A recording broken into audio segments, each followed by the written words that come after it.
Welcome to today's CBE session, Creative Thinking. I am C. Ashish Subedar, CPE Subcommittee Lead, and I am delighted to see every one of you. Before we begin this event, we would like to thank His Majesty Sultan Haitham bin Tariq, our sponsor CBFS, and our corporate supporters and corporate members. I request everyone to stand while we play the ICAI motto song.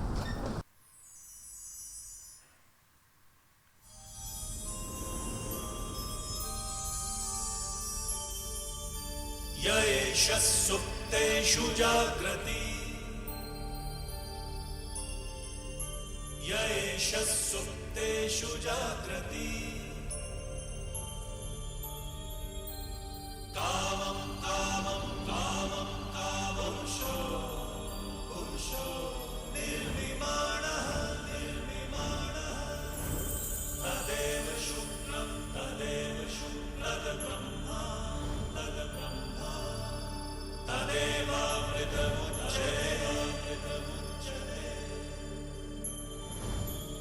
तस्मिन् लोकः शतः सर्वे तदूनात्यपि कश्चन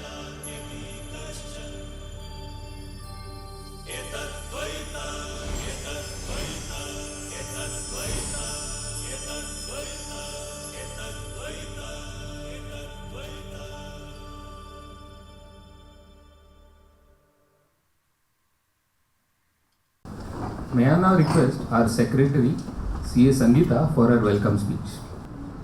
Today, the chairperson, Gaurav ji, and the vice chair, Unmesh ji, could not make it for this event due to some unforeseen circumstance and health issues.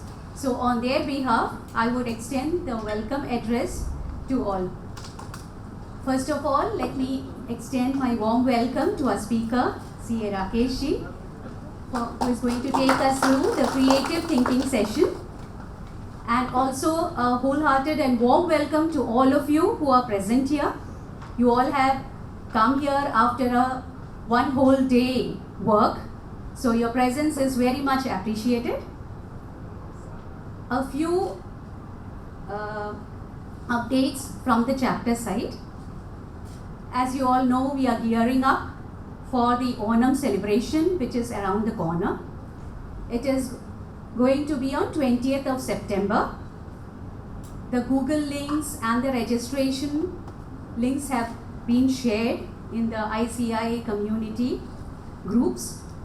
So if you or any of your family members are interested in joining any of the cultural programs like song, dance, mime or anything, please fill the Google form with the details so that Ajil can make arrangements for the cultural program.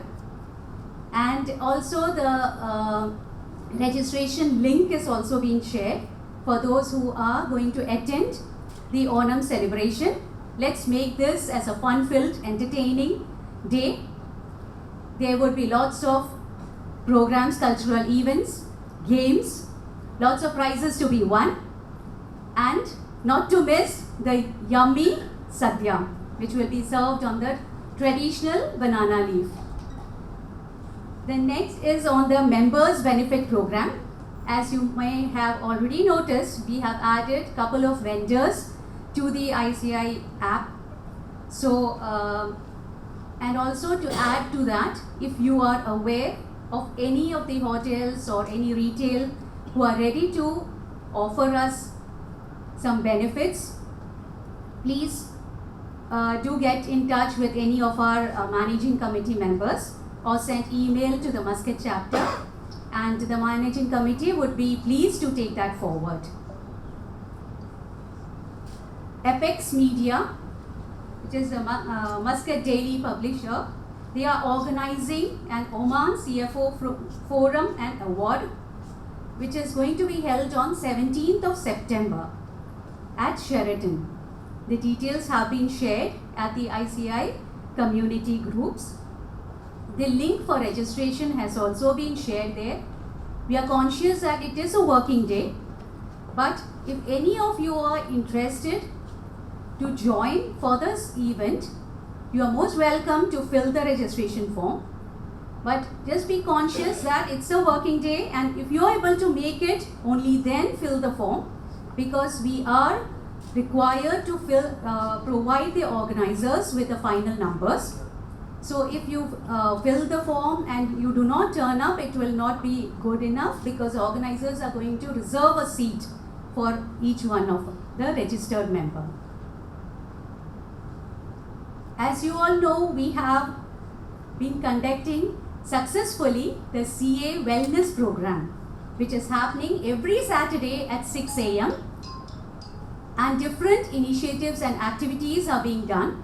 So we encourage all the members to take care of their mental, emotional well-being, and encourage all of you to be part of the CA Wellness Program. Last but not the least, we have been planning for a 2-day workshop on data analysis and visualization with Microsoft Excel, Power Tools and Power BI. Managing Committee has been in touch with ICAI to organize this workshop. So do watch out and stay tuned for further details on the ICAI community group. Thank you. Over to Ashish. Thank you, Sangeeta ji. Now may I request CA Ajil to introduce today's speaker, CA Rakesh Makkar. Ladies and gentlemen, it is a privilege to introduce today's speaker, Mr. Rakesh Makkar. CA Rakesh is a highly accomplished professional, a rank holder in Chartered Accountancy, and holds an MBA from Institute of Management Technology.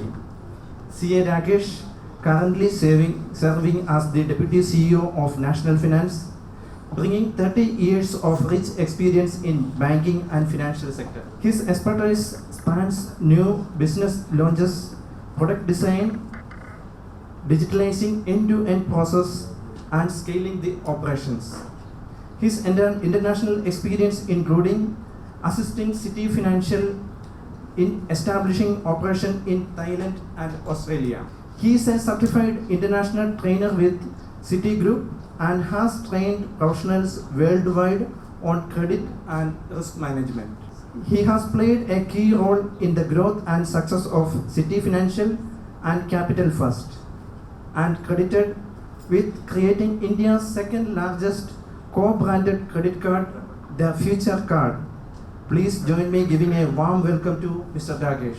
Hi, good evening everyone, and first of all, thank you for giving me an opportunity to talk to all of you and share my thoughts on creative thinking.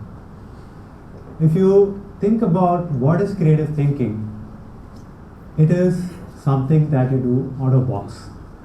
And today's age and era, when technology, globalization are the real things, you need to think how can you be there at the speed, breakneck speed, which is there.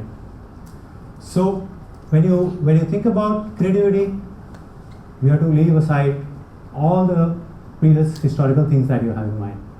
You have to start fresh. To give you a simple example, you give pillows to somebody like us, we'll say we can use it for sleeping. You give it to kids, they'll make a house out of it, they'll make a bridge out of it. That's creative thinking. So what they say is that if you don't use your logical and accounting brain, then only you can do creative thinking. In fact, the way things are changing, there is an interesting research report which has been issued by Yale Management Institute, which says that by 2027,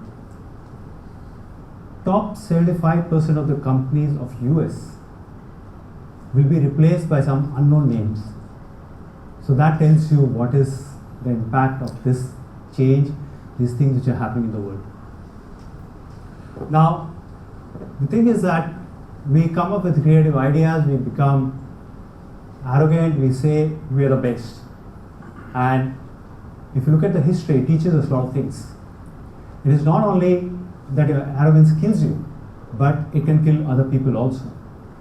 To give you a small example, we all know about Titanic, right? And Titanic ship was designed in such a fashion that it was supposed to have 68 life-saving boats inside it. The expert who designed that ship, a gentleman called Alexander, he had put a number of 48 as bare minimum number of people on the ship. How many did they put? Any guesses? Anybody, any guesses? Sorry? No. How many life-saving boats did they put on the ship? They put only 20 life-saving boats. For 2,240 people, they put only 20 life-saving boats. And this is hubris. This is arrogance. Because they thought they have built such a wonderful ship that it will never sink. And that's what I said. In these things, you're playing with life of people also. Out of 2,240 people, 1,500 people died. That's one example where you could be creative, you're great, you're leap years ahead, but you became arrogant. Other great example is, all of you are very seasoned professional, is Kodak. And we all know Kodak doesn't exist today. But it's very strange that in 1970s, Kodak had an engineer who had made a digital camera, even though it was 0.1 pixel, but it was there. It was 8 pounds, it needed a lot of batteries, but the management was so obsessed that we are the best, nobody can touch us, and they killed the idea. And today we know what happened to Kodak. So with those thoughts about why you should be creative, at the same time saying you should be always walking on earth or flying in the sky once you have built something. I'll take you through some case studies, I'll take you through some examples of some great companies which has done very well, where they're great people who have done, and they're big names. And what is it that they thought was different? What is it that they did which was different? And one big message which I always carry is that to be creative, you don't need to be rich. You don't need to have a lot of resources on your hand. You will be surprised. The richest man in the world, Elon Musk, till 1991, used to stay in a one-bedroom house. So most of you are richer than him at that stage. So that tells you. So Howard Schultz, the person who owns Starbucks coffee, he was brought up in poverty. What has he built today? So your educational background, your resources in your hand, the money that you have, the wealth that you have, it really doesn't matter. It's your thinking. With that, I'll get into my presentation. So when you have a business, you have two choices. One is that you come with superior quality product, or you do a superior service. So people like you, they come to you, you are doing a good product, you carry on life as you should. Second is, you come out with a product which is really cheap. Obviously, you lose the mass market, you lose the high class market, but you make a product which is for the masses. And that is also one of the strategies. But the third strategy is doing something out of the box, doing something different. And you're all aware about the term blue ocean strategy. And that's what we're going to discuss now. So what is this blue ocean shift or the blue ocean strategy that you come up with? There is always something called as a latent demand. Latent demand is a thing that people have not thought about it. And if you look at the picture, most of you are finance professionals, you understand that's where maximum revenue opportunity sits. So what you do is, you look at it and come out with a great idea.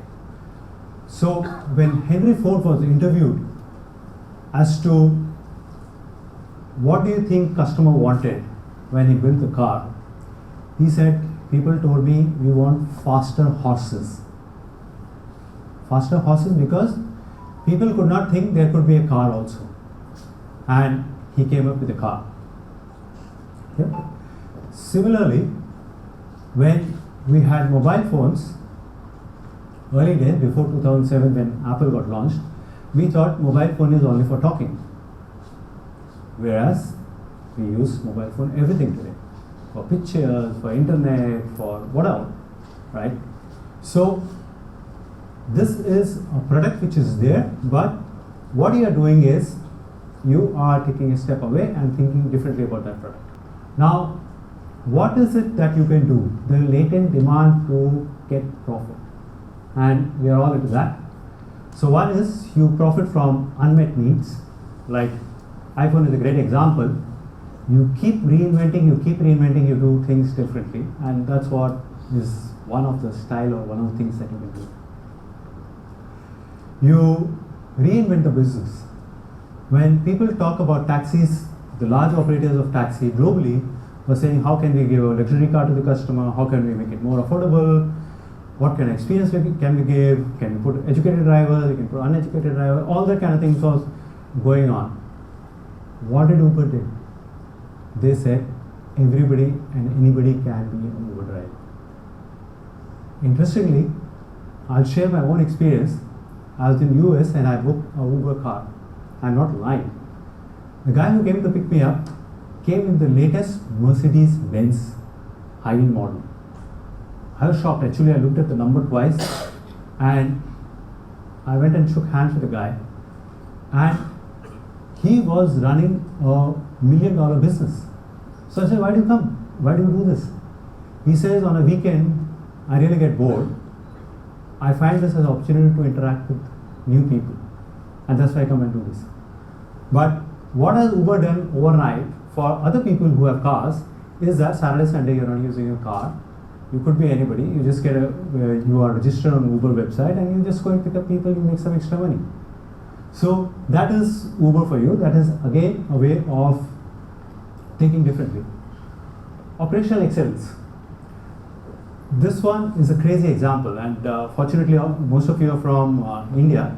My apologies to people who are from Oman. That company like HUL was dominating the scene in terms of shampoos. Okay, I don't have hair, so I should not be talking about shampoos. But the interesting thing is, HUL was dominating the market scene. There is a company called Calvin Care which was there, and they came with the product which was a sachet for 1 rupee. 1 rupee is like 0.1 paisa, if I'm not mistaken, or 0.05 paisa. And HUL, obviously being HUL, came and just copied it. And HUL is a Unilever, so globally they have large scale, they can work on losses. Now, what did the promoter of Calvin did? He went around with his team surveying villages and masses in rural India, asking people why they are not using shampoo. And most of them said that 1 rupee is expensive for them. They can't afford it. So, you know what he did? He came back, taking that research report, and bought a sachet at 50 paisa. He told his team, day night you work, but change the product that we can afford to make it profitable at 50 paisa. Now, what has he done? By the scale that he created, the manufacturing cost dropped. So if there are 1 million people who are buying the 1 rupee sachet, now there are 5 million people who are 1.5 paisa sachet. So that's another way you change your business and say, okay, I have something new. And the last one, structural advantage. You know there are structure existing, there are hotels which are there, but can you do something different? People have houses, people have luxury houses. Can you do something for them? Can you give them additional opportunity to make money? And Airbnb, a lot of you are aware, today does that. So there is no hotel charge, there is no expensive food charge. And if you want to go for a holiday, you can book a house, you stay there, you cook on your own, and have a holiday. So this, what it does is, it makes traveling affordable for masses. It makes life easy for people. So those are some of the things that you can think as a latent demand. Now, you thought about a product, you have a great idea, and you are about to execute. Now, when you are doing execution of this product, please follow this. Now, a lot of people come out with a product, but it becomes illegal or it's banned, or somebody doesn't insure. So if you are bringing an electric car, what do you need to do? You need to have data protection, you have technology, you need regulator approval, city and national government approval, service firm, end users, insurers, and traffic management. Now, if you think about a great product, you think how it impacts the environment, how it goes to the masses, what are the regulatory changes that you need, how will things change. Unless you do that, you will just be doing a product which comes into market, the regulators come and stop it. And we have heard time and again what has happened, right? So we have set the context now, thinking differently, being very grounded, understanding the regulatory framework in which we work. And now I'm going to talk about some case studies where it gives you a good sense as to what has happened. We all know about iPod, right? Sony was a market leader. What happened? Mr. Steve Jobs comes in, changes the market, comes with a sleek instrument where you can load thousands of songs, and it has a nice look. Why would you not buy that? Sony kept on pursuing this, making this, and just they lost. 30 years leadership gone overnight. So that's one good example. Now, let me take a step back and talk about Steve Jobs. Steve Jobs, I don't know how many of you know, was fired from Apple in his first stint. He was thrown out because what he was producing was bullshit. People did not like, market did not like. And after he left, he had created a full creative department, an experimentation department. The next CEO came and stopped everything. He said, this is a complete waste of time. Let us focus on our core, and they did that. What happened? The company reached stage of bankruptcy, almost bankrupt. And that's when the board decided to bring back Steve Jobs. He built this. Now, once he had built this, there's something more going on in the space. Nokia is like market leader. They are the kings. We all know what has happened to Nokia at that time, 2005. There were engineers in Nokia who designed a phone with internet. But when they went to the management and to the board, the idea was thrown out. Why? Because the CEOs of Nokia were on the Fortune 500 page. The management team was giving interviews on the top newspapers. They were all over the Wall Street. People just loved their stock. They thrown the idea out. Now what happens? Apple comes in with a sleek phone. It has internet. Okay. Now they have this phone iPod. It's making millions and millions of dollars for them. But what do? They kill it. Now, if you ask any entrepreneur on earth saying that I have a product which is doing $1 billion sales, should I kill it? Answer would be no. But Steve Jobs said, we're going to kill it and we're going to bundle it in phone. So they brought internet on the phone, they brought this on the phone, and obviously all the other features which were there on Nokia. So now what happens? Nokia is over, history. Now this is again an example of what we spoke about Titanic, hubris. You think nobody can touch you, you going to a different platform. Now, there's something very interesting. A lot of people don't know about Apple when it was launched. They made one mistake. Anybody in the room want to guess it? They made one mistake. So when Apple was launched, they exclusively went and tied up with AT&T. Okay, they tied up with AT&T, and AT&T, because they were getting a new phone with internet and all the features, AT&T also discounted it, telling people that the phone is for $385 or $400, but if you take AT&T connection, you'll get a $70-80 subsidy, and you can get this phone for $300. So now you are the competitor to AT&T. Millions of your customers switching to Apple because it's a smartphone, it's a new phone. People love new technology everywhere in the world, wherever we go. And Verizon, I hope I'm pronouncing it right, was the other telecom provider. What do they do? What do you do? Yeah, absolutely. They have to find something. So what they do is they go to Samsung. And why Samsung? Because Samsung is providing them the screen. And they tell Samsung, why don't you produce a phone like Apple? And that's how Samsung is born. So one mistake, you see how the world has changed. When Samsung came, and obviously rest is all history, but Verizon came with them, and then I think 2011 or 12, Apple realized the mistake and they went and tied up with everybody. So that's another learning. So now Nokia is trying to be smart. They are bringing in all kind of fancy phones.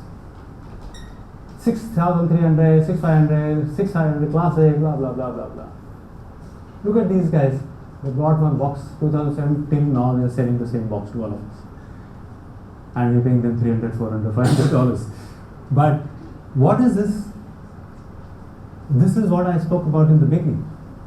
You find a product, but you keep thinking differently, keep making it sharper, keep making it different.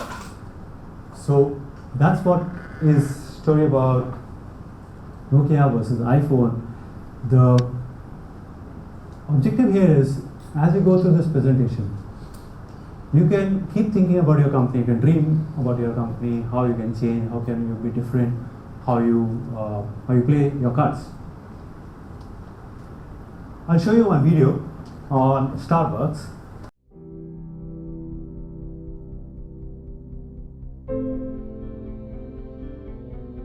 There's not a single person on this planet who haven't heard of Starbucks, world's biggest coffee house company. But did you know that the former CEO of Starbucks, Howard Schultz, was born and raised in poverty, barely making ends meet? And when things got really tough, he even had to sell his blood a couple of times. This is the success story of Howard Schultz, how he went from living in poverty and struggling for money to survive to transforming Starbucks into a $100 billion company. And he was just a young boy who never stopped dreaming, and here is why you shouldn't stop too. He was born in a very poor family. He spent his childhood living in a small one-bedroom apartment from a public housing project. His father was an army vet and a truck driver and spent most of his life working low-paid jobs. When Howard was only 7 years old,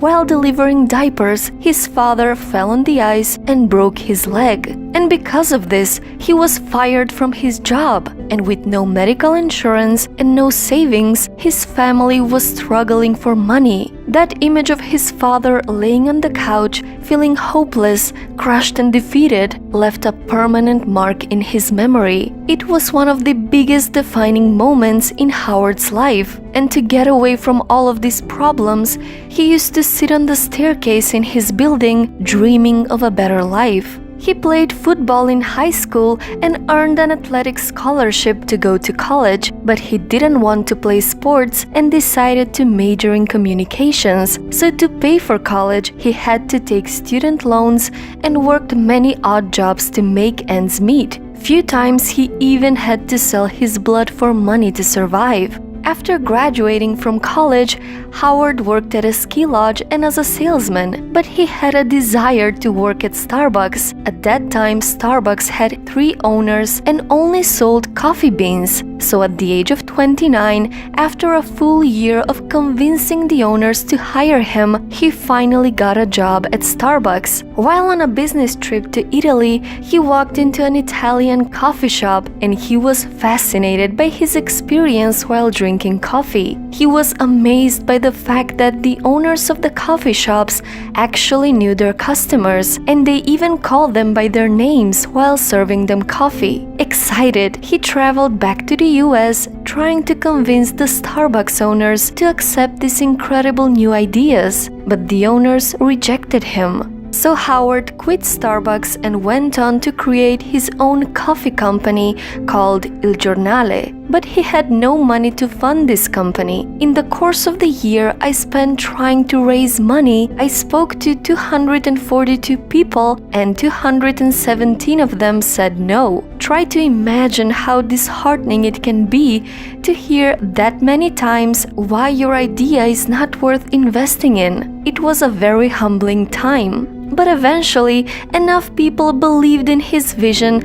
and decided to invest in his business. He worked extremely hard to open his first coffee shop where he could replicate the experience he had in Italy and finally implement his ideas.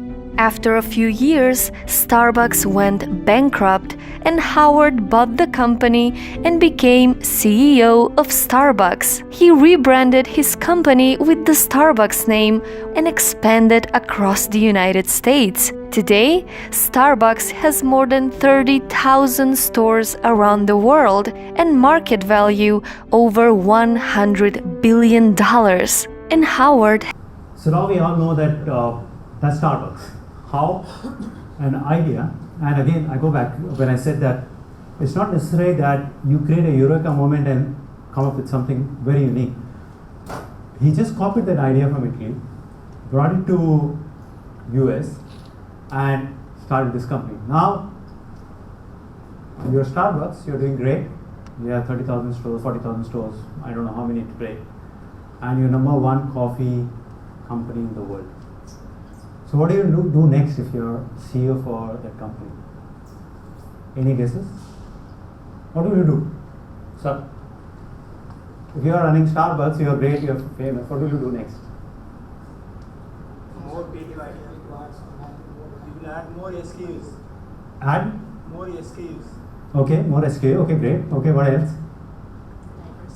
Enter into new market. Franchisee, that's wonderful. Okay, what else? Sorry? Diversify investments. Diversify? Investments. Okay. That's to riches, rather we put creative efforts to leverage business and bring about value addition, and that's how we have a brand image around the world. Wonderful. Okay. Even we can think of increasing the way of improving customer engagement, because Starbucks is all about customers' experience. Excellent. You're almost there. Okay. It's local cuisine. It is local cuisine. Okay. Now, all of you who have answered, just take a step back and think we are all answering logically. We are all thinking from the way the world thinks, or all of us think. But what did Starbucks do? How many of you know about Starbucks digital flywheel? It's a card which you get from Starbucks. When you go to Starbucks, you can load it with money. You can load 10 real, 20 real, 50 real, 100 real, depending on the appetite you have. And when you use that card, you go and order coffee. You get a preferred treatment, you get a discount, sometimes you get free coffee, and all sorts of things. Now, this is a preloaded card, guys. Please understand. You are paying money, you are getting that card, it has 200 to 300, whatever value. You know how much money does it have today? They have $2 billion, which is sitting with them hard cash on this card. in my dreams also I could not think that somebody can come up with such an innovative idea. $2 billion on a card, and you look at the, sorry, this is not visible, but if you compare them, that's old statistics. Somebody like PayPal has 13 billion, and American Express has 3.32 billion, and these guys are sitting on almost, this is old one, today they are 2 billion. Now, suppose COVID happens, okay, suppose this is COVID, once again. These guys are going to make 8-10% clear on the fixed deposit. Life is sorted, right? You are going to make some 200 million without doing anything. So that's absolutely out of box thinking. It's crazy, but it's a huge success. People just love it, and there's no regulation also. If you're a bank, you have to keep that CRR, or you have to keep deposit at the central bank. They'll come and inspect you. You have to file all kind of reports. You have to do everything. But these guys don't do anything. But nowadays, Amazon Pay and all, they have started the similar concept, but you have to comply with the KYC and all. Right. Correct. Yeah. But look at these guys. So this is validity for this deposit, 6 months, 1 year? no, there's no valid. It lies there. So you can go and once you can keep loading No expiry date, it's getting interest. it. Yeah, it's just getting interest. So the beauty of this is that you have created a source of income for yourself. But you'll also be surprised. Starbucks uses whole lot of technology today to analyze their customer. They have millions of customers across the globe. So they would know which kind of coffee people prefer. What is the best selling coffee? What is that they can change?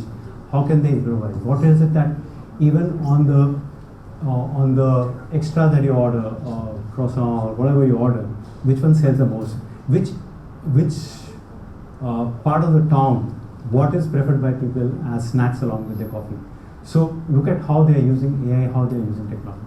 So that's another example of somebody coming with a great concept and a coffee company issuing cards and making more money than anybody could ever imagine. We all know this gentleman, Yeah. Jack Ma, the great king. Okay. Now, what did Jack Ma do? He was a professor, right? He was a professor. Today, he has a company which is like makes around $7-8 billion of profit. So, Jack Ma found that there are people who are selling goods in the international market, and when they're selling goods, they get a security for that the money will come, and when the goods are delivered, the money comes to them. He said, why can't I do this for people in China? Why can't I do a concept where people in small villages can sell their products to people across the world? Initially started with China, and then it went across the world. Now, what did he do? He brought buyers and sellers on a platform. Now, when you have buyers and sellers on the platform, if I am a seller, I want to make sure that I get my money. If I'm not going to get my money, why will I sell my products? And you are paying for the product, but how do you know that this product will get delivered if you have paid the money? So he built a concept saying that you pay us the money, he built credibility about his company. You pay us this money. When you receive the goods, you are okay with the quality, we will release this money. So he designed this whole concept.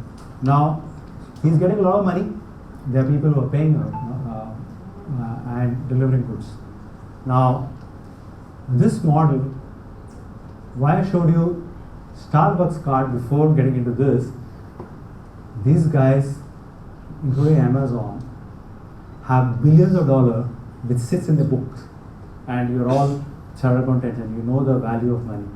When you buy something on Amazon or you buy it on Alibaba, you pay for it immediately from the credit card or debit card or whatever.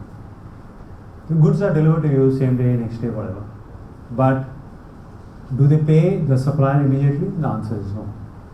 They pay after 15 days, 30 days, 45 days, 60 days, 90 days. So there's a revenue generation which is happening at a very fast pace because people are leaving money on the with the company and they are making money. Now, somebody like us would say, oh, great model, we have money and we are making interest. What does Jack Ma do? He creates Ant Financial. It's a finance company like our company, National Finance. But what does he do? Now he knows there are suppliers who are giving their goods and he knows their name, address, telephone number. He has people who are buying these goods. He has full details about them and he has all this money. So now he knows there is a small manufacturer sitting in a village and he's supplying these goods. He's a good guy. So if he wants to grow, I will give him money. So what is he doing? He's starting a financial services company. From the money that he has, he's giving these guys money and he's starting a financial company. So this guy gets money. There are people who want to buy these goods but they don't have money immediately to pay. They need it for the business or whatever. So what he does, because he has their history, he knows for many years, he goes and gives them money. So today he has, I think, more than 100, almost 1 billion people on his platform across some 200 countries.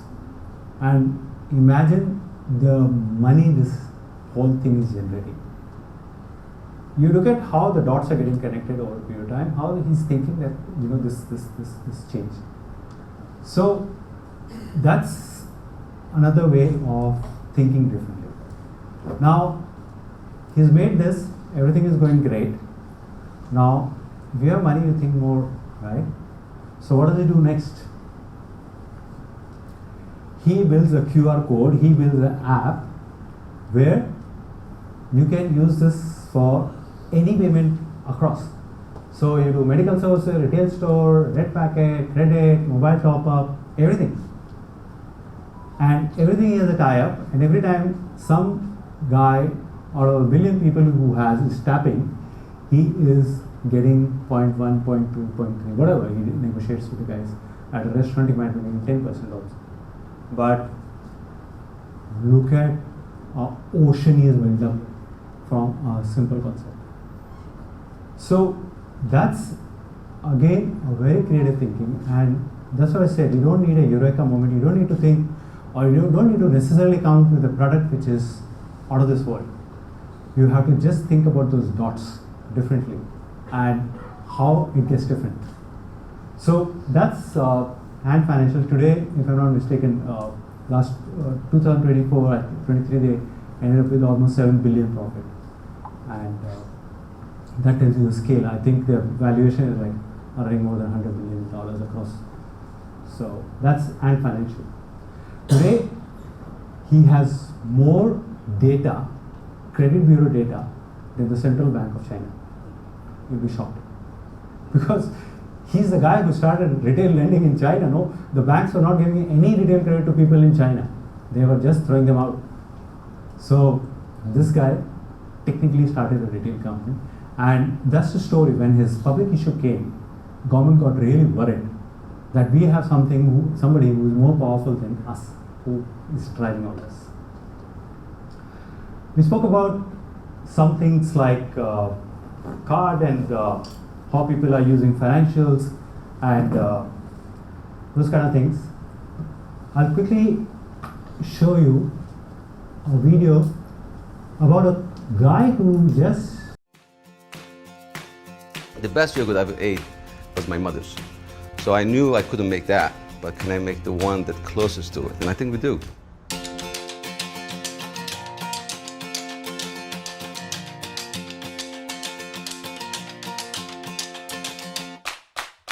I don't think there is a recipe that you can say, here's the things that you have to do to make things a special place.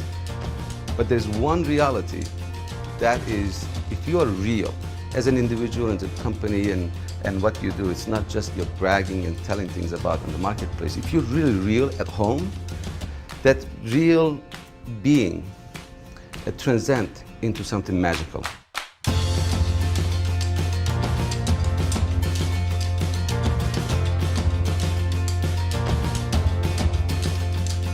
We started in end of 2007 with a dream of America needs a better yogurt. And we started with 5 people in a factory in upstate New York.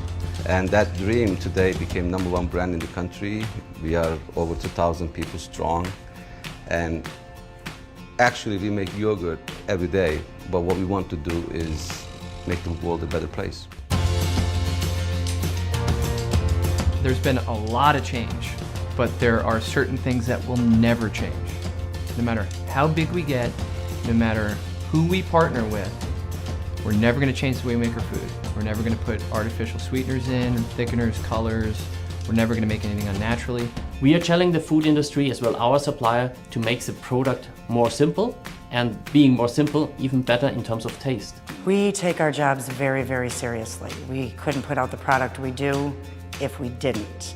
But we also believe in having fun, having a good time with each other, making friends, and putting out a really good product. Making yogurt is craftsmanship, and making Greek yogurt is extreme craftsmanship, because it's the most complicated product in the family of dairy products.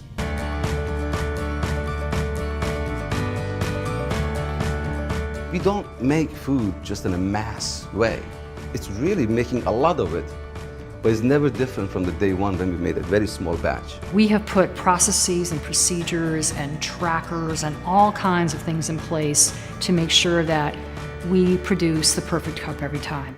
Even the box, how the box is printed, that's maybe just going to get ripped open for the cups to be put on the shelf. That has to look right. It's down to every little detail. Everybody wants to come to work for Chobani. Inside the plant, you have the energy of people wanting to do the right thing all the time. They're selling that product even in the grocery store. I've even pulled out my wallet and paid for people's yogurt so they try Chobani.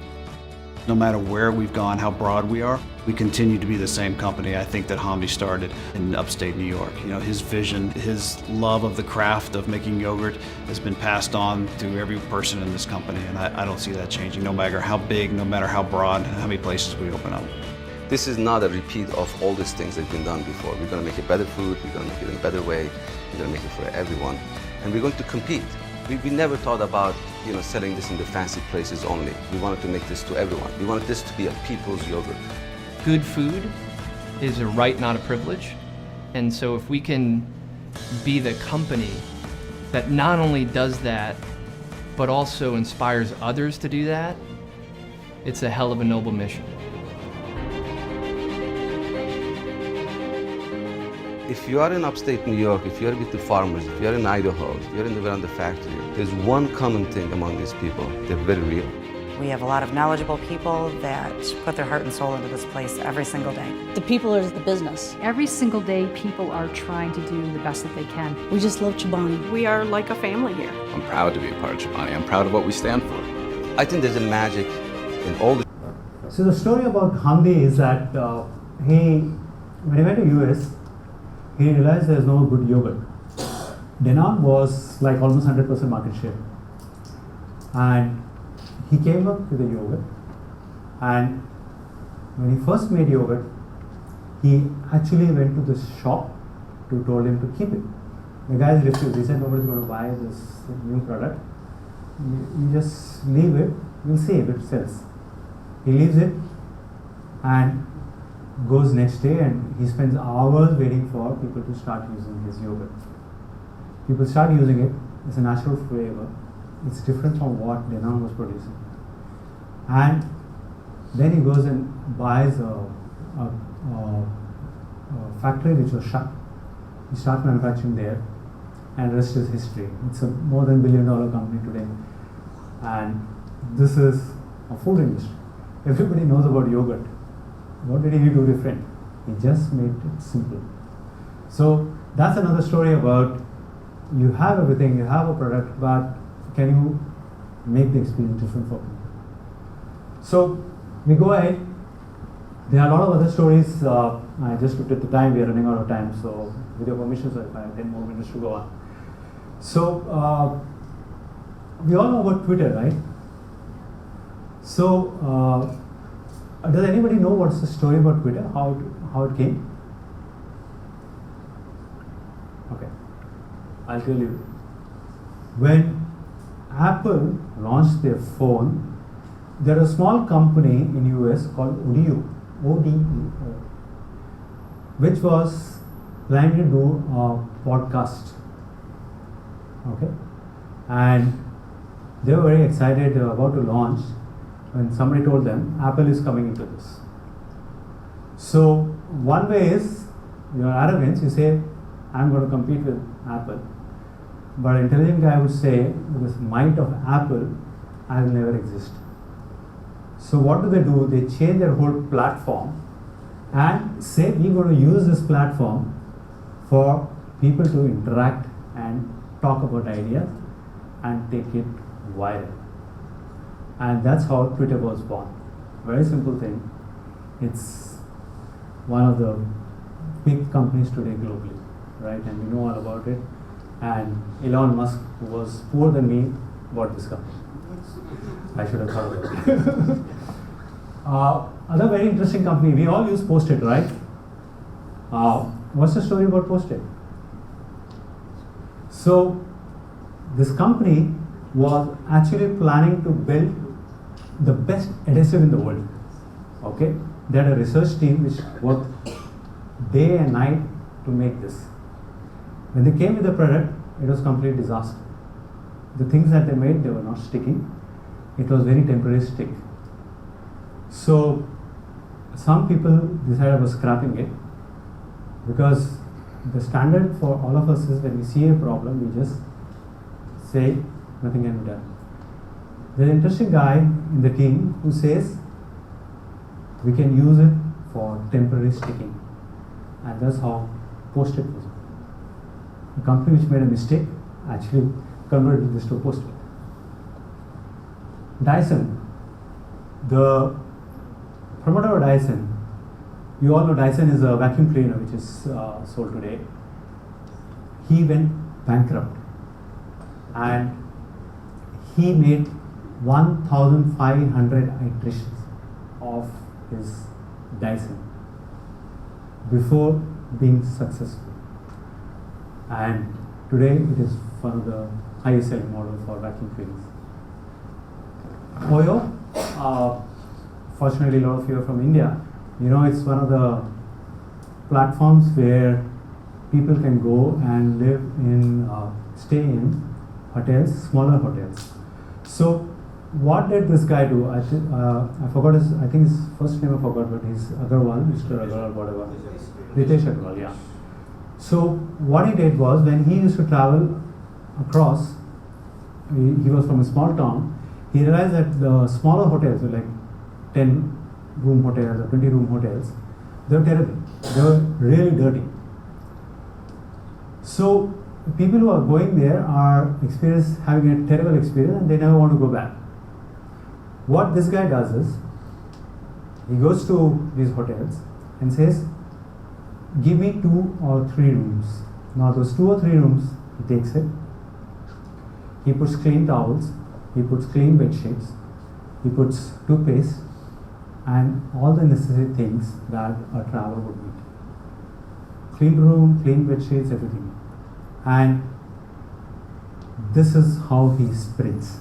And today it is again a unicorn, more than $1 billion company. So now look at this. He just picked up a niche that when people are traveling, they need something which is more comfortable.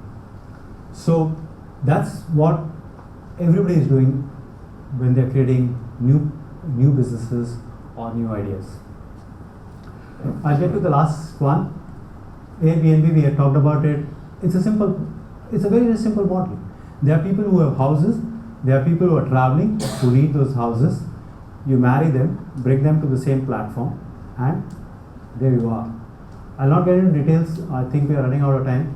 I'll show you a last video of Ratan Tata.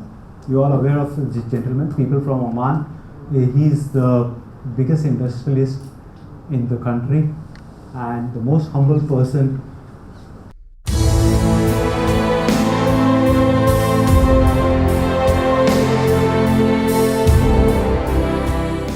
heard people say, this can't be done. It's your job to remove those myths and to get things done. In many ways, we have been critical of and saddened by what has or has not happened in our country. To a great extent, this has been a function of we can't do this or it can't be done. Do not grow with a view that something can't be done and so should not be done. You, in the years ahead, are going to be leaders of this country and shaping the destiny of this country. You look at the world around you, where ideas were born, where individuals started in garages. Where did Microsoft, where did Apple, where did Amazon, where did Google, where did Facebook come from? They came from ideas that people felt something could be done. The technologies that don't require billions of dollars to establish, that don't require hundreds of acres to build, enterprises that are built on innovation that's in your mind, non-traditional, untried, and sometimes risky, but that make a big, big difference in the world of tomorrow. If you speak or sit next to a Nobel laureate, he never tells you that he won a Nobel Prize. Other people tell you. So let humility be your best defense. They came from ideas that people felt something could be done and that they could make a difference. If you think you cannot make a difference, I'd say you very well can make a difference if you so desire. And you shouldn't merely consider yourself successful based on the prosperity you gain for yourself, but you should go home at night feeling satisfied if you have made a difference. That difference is something each one of us can make. We'll have failures and we've had frustrations, but it's a continued commitment that we have to the world around us. My enthusiasm in the new India of tomorrow continues to be there. I continue to feel the need to support enterprising young Indian engineers and scientists. And all of us should be very pleased to play this role and need to support this, because all of us should be keen to unleash the Indian tiger. And we haven't done that as yet. So let's all put our hearts and souls behind the fact that this is going to be the new India of tomorrow.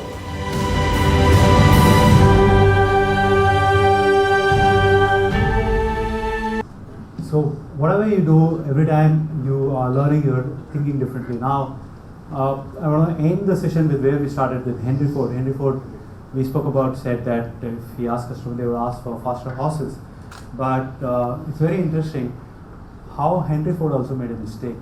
In 1920s or I don't remember the exact time, Ford Motor had 60% market share.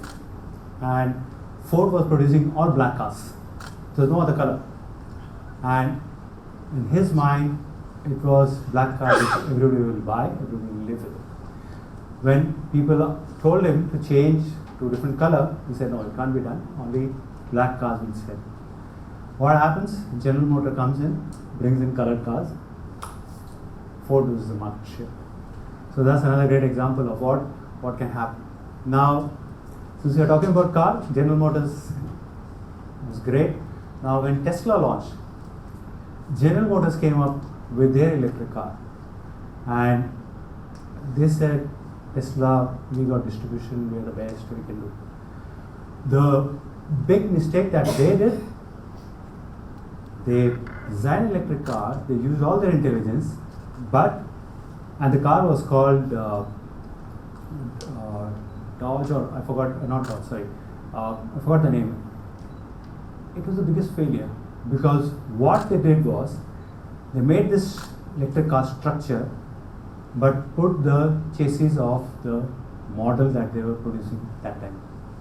So they not get into building efficiency in terms of how the wiring will travel, how the coolant will travel. They use the traditional formula, and they lost the plot. Tesla was that time thinking how to make the car look more sleek, how can you use one coolant system to cool the whole car, how can you reduce the weight of the car, and that's why they were designing and changing everything. So with that, I'll just sum up. Thank you very much for coming here. I hope I added some value to all of you. Thank you. Full and insightful session. May I request past chair CA Jim on the stage, please, and all MC members as well on the stage. Good evening. It's my honor and privilege to extend a vote of thanks on behalf of ICAI Muscat chapter. I thank each one of you for being present here. At first, I would like to thank the most visionary leader, His Majesty Sultan Haitham bin Tariq, for his wise leadership and benevolence. Because of that, we all are working here and living in this beautiful country. A big round of applause for him. I would like to thank CA Rakesh Makkar ji for such a wonderful session, thought-provoking and insightful session. I am sure members present here definitely will take a lot of creative thinking ideas which I have shown in the global arena, how successful it was and how to think differently. You don't need a product fit, but you can make a product fit with creative thinking. Thank you for such a wonderful session, Mr. CA Rakesh ji.